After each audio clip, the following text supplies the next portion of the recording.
hello বন্ধু বান্ধৱীসকল স্বাগতম জনাইছো আপোনালোকক আমাৰ অন্য এটা ভিডিঅ'লৈ পুনৰ মুকলি হ'ল অসম শক্তি বিতৰণ কোম্পানী লিমিটেড অৰ্থাৎ Apdcl ৰ তৰফৰ পৰা চাকৰি এই চাকৰিৰ বাবে আপোনালোকৰ বয়স কিমান হ'ব লাগিব কোৱালিফিকেশ্যন কিমান লাগিব লাষ্ট ডেট কেতিয়ালৈ থাকিব স্যালাৰি কিমান কৈ দিয়া হ'ব আদি সকলো তথ্য সম্পৰ্কে আজিৰ এই ভিডিঅ'ত আলোচনা কৰিম গতিকে ভিডিঅ'টো স্কিপ নকৰাকৈ শেষলৈ চাই থাকিব আৰু আপোনালোকে অসমৰ লগতে ভাৰতৰ বিভিন্ন ঠাইৰ জব ৰিলেটেড খবৰ সকলোতকৈ আগতে পাবৰ বাবে আমাৰ চেনেলটো সাবস্ক্ৰাইব কৰি থব আৰু বেল আইকনটো বজাই দিব যাতে আপোনালোকে আমাৰ আহিবলগীয়া ভিডিঅ'ৰ নটিফিকেশ্যন পাই থাকে তো বন্ধু-বান্ধৱীসকল আপোনালোকক ইতিমধ্যে জনাইছো যে আজিৰ চাকৰিটো Apdcl অৰ্থাৎ আসাম পাৱাৰ ডিষ্ট্ৰিবিউচন কোম্পানী লিমিটেডৰ তৰফৰ পৰা মুকলি কৰা হৈছে আৰু এই চাকৰিৰ বাবে এপ্লাই কৰাৰ লাষ্ট ডেট 10/2/2024 দিয়া হৈছে অৰ্থাৎ ফেব্ৰুৱাৰীৰ 10 তাৰিখলৈ এই পদৰ বাবে এপ্লাই প্ৰচেছটো চলি থাকিব গতিকে আপোনালোকে যদি ইন্টাৰেষ্টেড হয় তেনেহলে আপোনালোকে এই পদৰ বাবে এপ্লাই কৰিব পাৰিব মই সকলোখিনি তথ্য জনাই আছো আপোনালোকে ভিডিঅ'টো মিছ নকৰাকৈ শেষলৈ চাই থাকিব তো বলকচোন অলপ ডিটেইলছত চাই লওঁ ইয়াত নেম অফ পোষ্ট আছে কনসালটেন্ট আৰু এই পোষ্টৰ বাবে ইয়াত স্যালাৰি অৰ্থাৎ দৰমহা দিয়া হ'ব 50,000 পাৰ মান্থ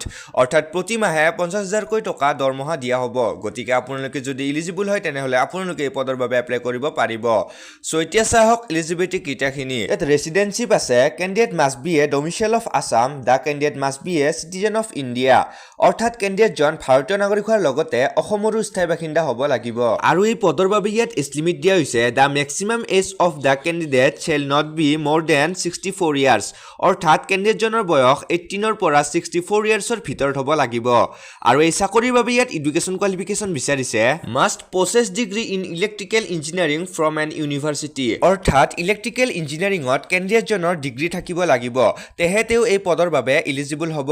গতিকে আপোনালোকে যদি এলিজিবল হয় তেনেহলে আপোনালোকে এই পদৰ বাবে এপ্লাই কৰিব পাৰিব আৰু এটা আছে হাউ টু এপ্লাই অৰ্থাৎ কেনেদৰে এপ্লাই কৰিব পাৰিব এই পদৰ বাবে আপোনালোকে এপ্লিকেশ্যন ফৰ্ম এখন ফিল আপ কৰি তলত দিয়া এই এড্ৰেছটোত গৈ জমা দিব লাগিব তো বন্ধু-বান্ধৱীসকল আশা কৰোঁ আজিৰ ভিডিঅ'টো নিশ্চয় আপোনালোকৰ কামত আহিছে আৰু আপোনালোকৰ বন্ধু-বান্ধৱীৰ সৈতে ভিডিঅ'টো শ্বেয়াৰ কৰিব আৰু এনেকুৱা জব ৰিলেটেড ভিডিঅ' সকলোতকৈ আগতে পাবৰ বাবে আমাৰ চেনেলটো সাবস্ক্ৰাইব কৰি থব শেষলৈ ভিডিঅ'টো চোৱাৰ বাবে আৰু মোক মৰম ভাল পোৱা দিয়াৰ বাবে ধন্যবাদ